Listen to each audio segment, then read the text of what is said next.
can you tell us from the Indian foreign policy perspective, now new set of sanctions on countries doing business with Iran? 25%. Right. So now tell us how it's going to impact upon India, and how do you see this going forward? Should India... I believe the markets went down a couple of days ago on the 25%, especially the rice exporters.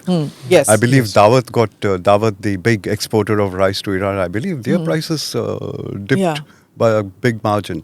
So Iran's main trading partners, China. So one of the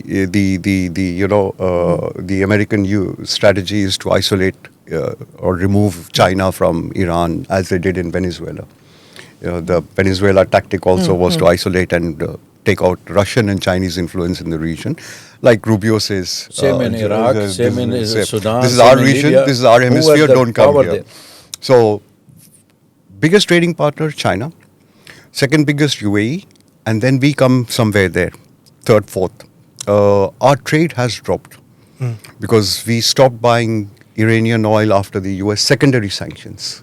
They have two types of sanctions, main sanctions and secondary. Secondary is, even if you're not an American entity, you're trading with a sanctioned entity, we have the right to sanction you. That's the extent of American territoriality. So, the biggest losers will be China, UAE. Now, UAE doesn't want Iran to collapse. We're talking about that. During the last 10 years of this maximum pressure by the Americans, maximum sanctions, UAE has quietly been propping up the Iranian economy, offering them a little exit for financial transactions, settling. Oman is a big, Oman between the Gulf of Oman, in the Gulf of Oman between Bandar Abbas and ports in Oman, Muscat. All these fishing boats are plying every day with loads of consumer goods and spare parts and other essentials needed. We come in there. Now, will he activate the 25%? If so, how will it help Iran? People are already in distress. Yeah, the genesis of the present... Do they care if people are in distress? Well, if they impose... But I think, will it stop at the 25%? That's the question. Because tomorrow they are asking their Chinese also they will impose because of Russian oil. 500%, he said. So they will go again. So what will stop the United States from doing so? I mean, let's ask this question to the American administration. This is step by steps. Today 25, tomorrow 50, then 500. So you tell me this, Dr. Awad, if the rice exports, right? Rice doesn't come to their port because of the sanctions, rice won't come to their port. But they're a net grower of rice. They grow rice. UAE and all, they get a lot of food.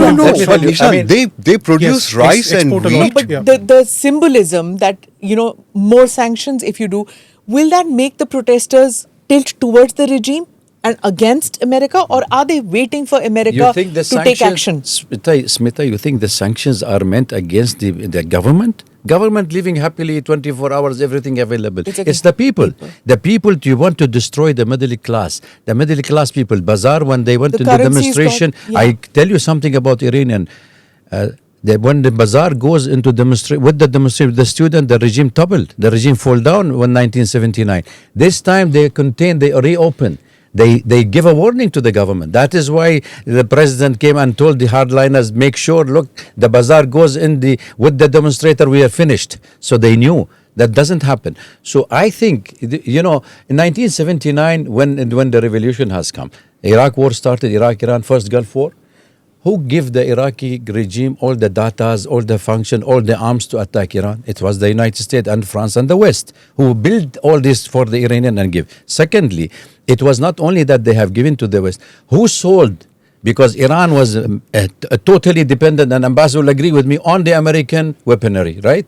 So who sold to the Iranian regime, the revolutionary so-called Islamic revolution, the arm and the spare parts? CIA and the Israelis, and they went the Contra rebels. They went as a Contra gate. You remember? So how do we? And Pakistan gave them the nuclear technology. Basically, the sanctions improved the 2 number ka kaam hai. Aur kuch nahi. This is what will happen.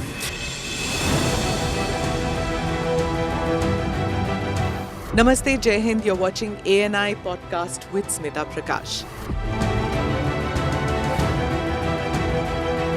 अगर हम उसको मस्जिद कहेंगे तो फिर विवाद होगा। The issue is टूटा है क्या भारत? 400 पार का मतलब ये है कि संविधान खतरे में है। क्या हम लोग ये निर्देश देते हैं कि फला को गिरफ्तार करके जेल डाल दो? वही तो कह रहे हैं सब। ये बेबुनियाद निराधार आरोप। सच्चा सुनना चाहो देखो स्मिता प्रकाश ANI, it does not lie.